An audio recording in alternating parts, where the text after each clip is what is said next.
Hi everyone and welcome to episode 106 of the Rewarding Property Decisions podcast. So we've discussed previously that the spring market has now well and truly kicked in. It's off to a reasonable start. It hasn't been overwhelmingly strong, but there's certainly still good competition around at the moment. But prices haven't jumped significantly. There's been some strong results, but there's also been some pass-ins and some surprisingly good value properties as well. So one of the stronger sectors, though, that we have seen probably for most of the year, but certainly emphasising a little bit more during the spring, has been the two-bedroom apartment market. And more particularly, that's being driven from what we're seeing by first home buyers coming into the market, which is really good to see. But it's also drawn a number of discussion points around the office as well amongst the property advisors and our team, just in terms of how that's playing out and what we're seeing. So because the competition is quite strong and it is being driven by that sector, it's meaning that there's a lot of inexperienced buyers, and we see that at auctions by nature of nerves, that sort of thing, which is always interesting. But it also means that they're going into the stage of buying and making some of the most important financial decisions that they'll make. And buying your first home is a really big deal, not just from a lifestyle change perspective, but also it can help set you up going forward to build some equity, that type of thing as well. So you don't really want to make mistakes. You certainly want to keep them to a minimum, which is really important. But unfortunately, we do see a fair few when it comes to first home buyers, whether it's clients that haven't perhaps come to us to start with, or whether it's people that we see out in the marketplace making the wrong decisions. So I thought today we could have a look at some of the mistakes and how to avoid them, but also some of the things that first home buyers do need to be aware of when they're getting into the market. And the first one, and I speak about this a lot, and I probably might get a bit boring for some people, but research is a really important part. But I think from a first home buyer's perspective, it's when you start to do that. So what we quite often see is that buyers go straight to getting their finance and things sorted, which is really important, but it can be a timely process as well. Depending upon how you're employed and your employment situation, it can take a few weeks, it can take sometimes months to get your finance and things lined up. But what we quite often see with first home buyers is that they wait until their finance is approved and then they get out in the marketplace, which is a mistake. You need to start educating yourself as soon as you're considering buying a property. As soon as it's I think we might start to look at that, or I might start to look at that, depending upon your circumstances. You should be starting to look at, what are you likely to buy? Where are you likely to buy? What type of property? What's the objective that I'm going to get out of this? So things that you need to look into are such as location is always a really important thing. So what sort of suburbs do I want to be in? And it doesn't have to be focused down on one particular area, but looking at what sort of location I want to be in. What's the type of street? Am I happy to be on a main road because I'm going to be in an apartment? Do I want to be in a quiet street, but I still need to be close to public transport and close to a local village, that sort of thing? What are some of the surrounding developments that I'm not prepared to compromise on, however others I might be? So for instance, if I'm buying a house, am I prepared to have a block of apartments next door to me? Or if I'm buying an apartment, am I comfortable being in an industrial location because I want to buy a warehouse apartment? What are some of the compromises or the issues that may pop up that you need to be clear on, so that when you do start to go out and hit the marketplace, you're in a good spot? What are the property types? Am I looking at apartments? Am I looking at villa units? Do I have to have an outdoor space? Do I really want to be in a house because I don't want to have to deal with an owner's corporation? So understanding those sorts of things and getting that clear before you start going out is really, really important. And then the finished product. So some people have adamant that they don't want to have to do anything. They just want to move in and start living. Others want to be able to put their own touches to it and add some value or put their own thoughts to a property. Some, if you've got the skill set, want to absolutely put their own touches to it in the sense that they want to gut something and renovate or do a significant extension. So what are you prepared to do, or what are you not prepared to do, so that when you get out in the marketplace, you know what you're going to do. So that pre-planning and that research is a really important part. And then obviously there's other parts, and we'll get to those around support services and support people to help you with that buying. I think another one which is very specific to a lot of first home buyers are government grants and incentives that can be offered to first home buyers. And so it's really important to understand what you're entitled to, but also what are some of the requirements that come with those incentives and grants.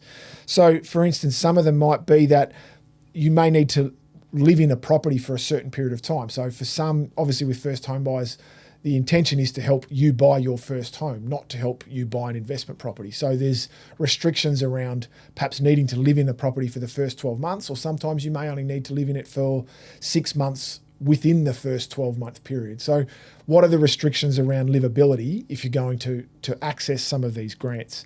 Do I have to purchase a certain type of property? So again, sometimes, and this is a really important thing to understand too, is that although it's listed as a first home buyer grant or assistance to first home buyers, there's quite often other reasons that the government may have brought this in. So sometimes we'll hope first home buyers get into the market, but we're also going to stimulate the building sector by doing this. So we're going to get first home buyers to focus on buying brand new or off the plan type properties so that we stimulate that sector of the market as well as help them to get in. What you don't want as a first home buyer is to be dictated to by these schemes and make them determine what you're wanting to purchase.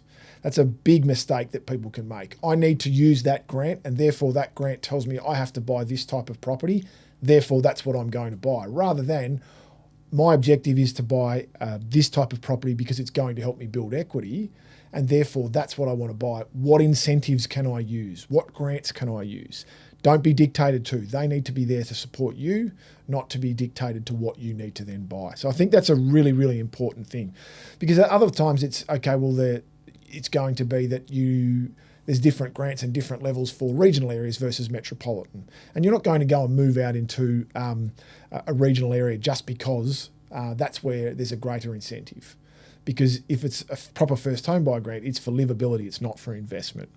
The other things to understand around these grants can be that there's hard limits, so that it might be that as soon as your price exceeds a certain point, you may not be entitled to it, whether it's stamp duty savings, whether it's a cash grant, whether it's helping you to get in the market around, just had a mental block there, around the lender's mortgage insurance. So you may not have to pay as much of that, or the government may be able to cover that for you. So you may only need a 5% deposit instead of having 20% to cover that. So understanding what is required around that and where that hard limit might kick in.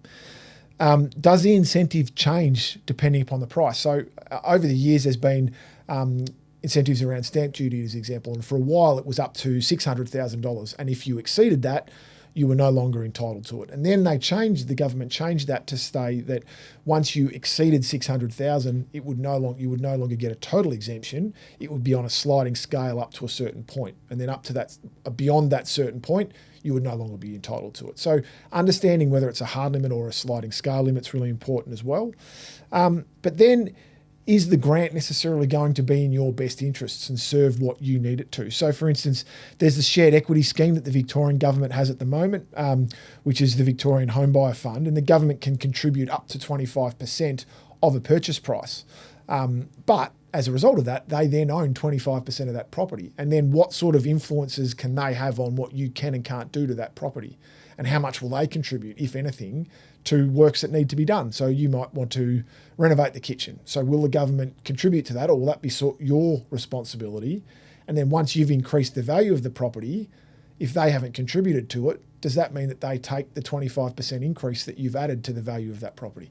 So all these things need to be taken into account, rather than just going into it blind thinking, I've got free money here, I need to take advantage of that. There needs to be a hell of a lot more thought about before you do that. The next one is the property type, that can sometimes be an influence and get first home buyers caught up.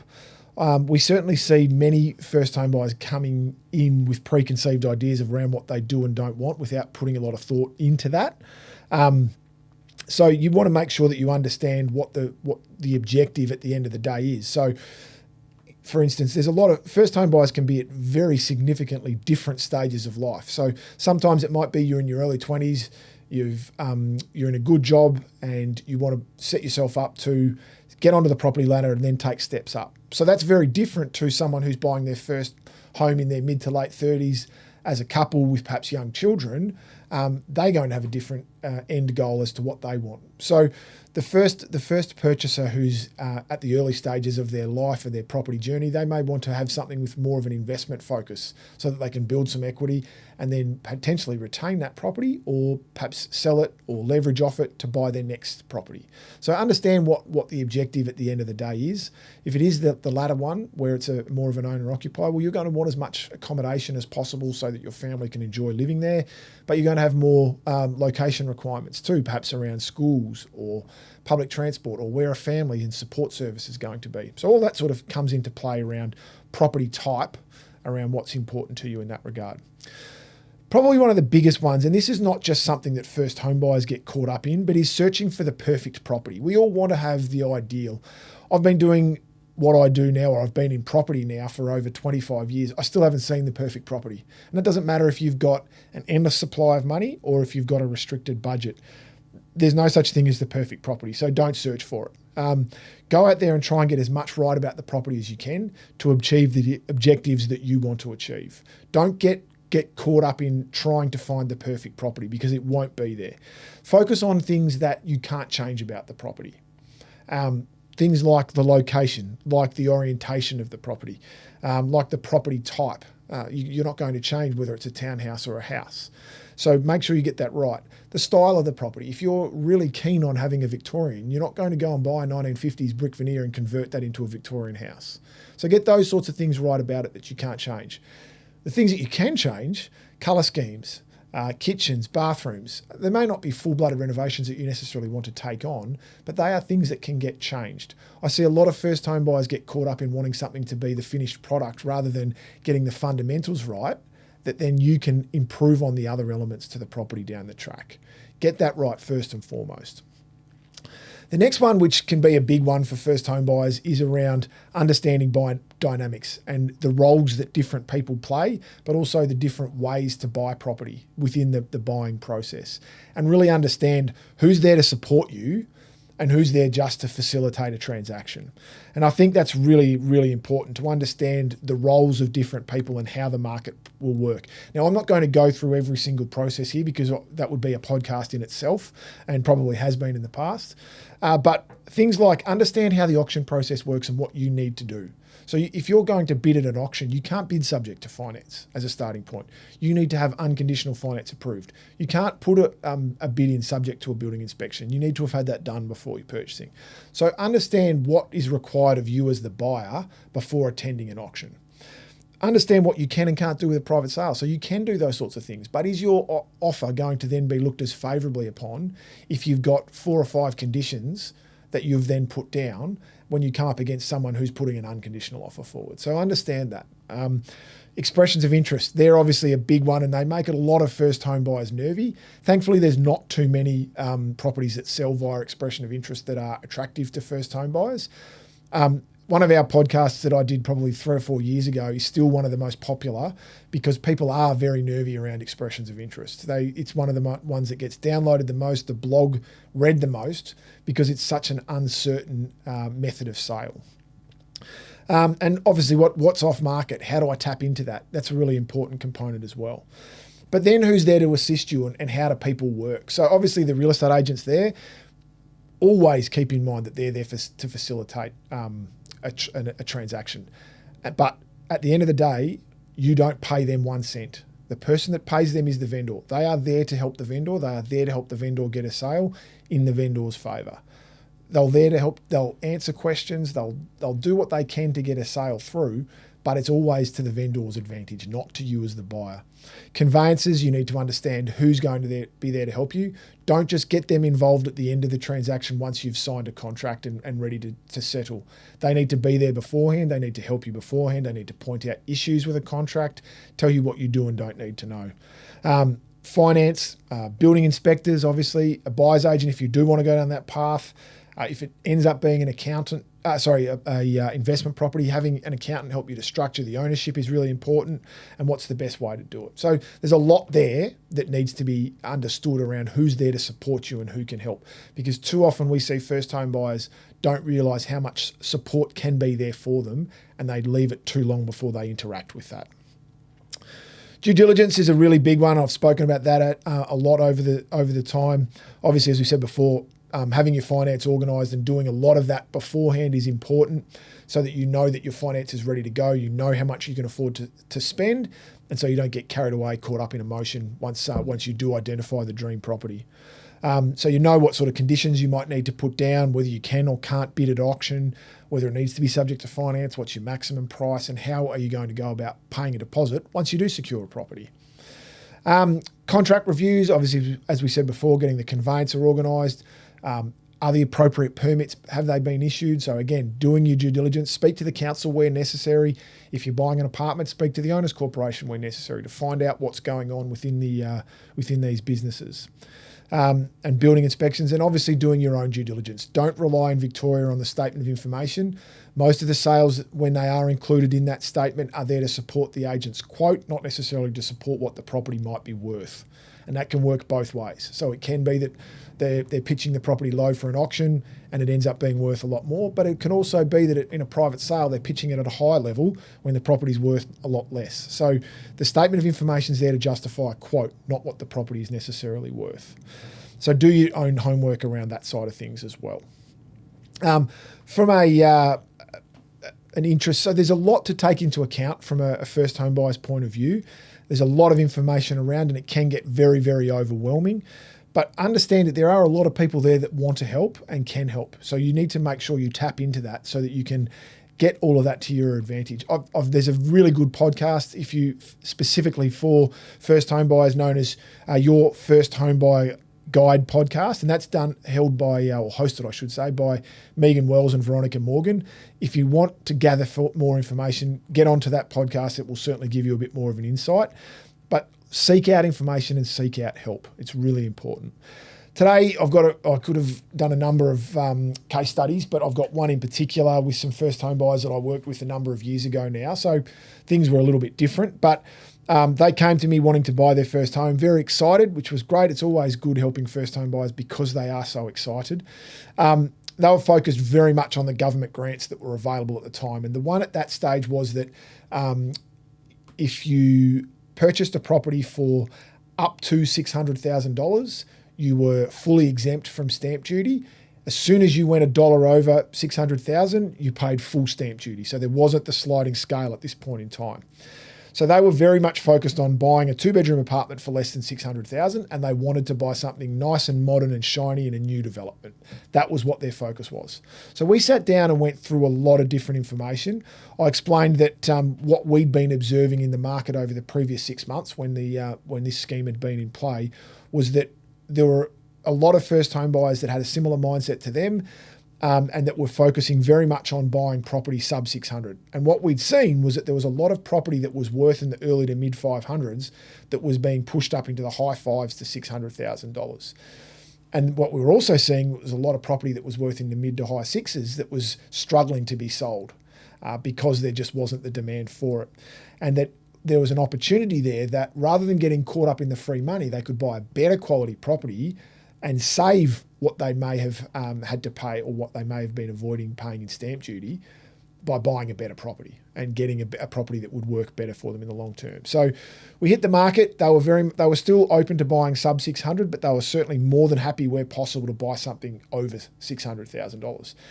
Now, we ended up getting the best of both worlds. We focused on a property that was quoted around, it was high fives to early 600s. So the objective was trying to get it up into that higher price point. But it was it ended up being an apartment that was only in a block of 6, which was great. And it had a really large land component. Now, it wasn't the style that they'd been initially looking at. We weren't looking in the medium-rise modern apartments. This was nice internally though, so they were comfortable moving in and living in it. But the investment strategy around this was much, much stronger than what they'd been considering because there was a significant land component to it, which is what I was attracted to. So we ended up, because of where it was pitched from a value perspective, it was pitched over 600. So no first home buyers looked at it. We ended up going to an auction. It passed into us in the 500s. And it took us a few days, but we ended up buying it for sub 600. So they got the stamp duty exemption, but they also got a high-end property that a large portion of the value of that property was made up of land value. So what that ended up meaning was that as time progresses, and what we've seen over the past few years, is that property now is predominantly land value. And once they can get, and they will at some point, all the other 5 owners on side and on understanding, that property is going to be worth a lot more as a sum of the parts because of the land component it's going to allow. And we're now starting to see in recent years, which is what I spoke to them about these number of years ago, was that there's a lot of developers who are looking for this type of property where they can demolish the apartment block and put up new apartments, or even in some circumstances, single dwellings. So that property lends itself very well to that.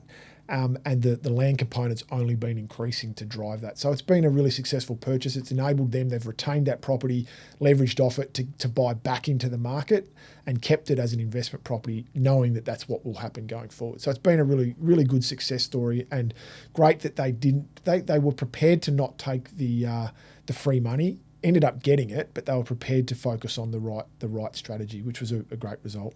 So that's it for episode 106 of the Rewarding Property Decisions podcast. As I've been saying, we've now got our YouTube channel up and running, so feel free to watch the podcast if you would like online. Otherwise, feel free to share it far and wide on your social media channels, and so we can get as many people listening as possible.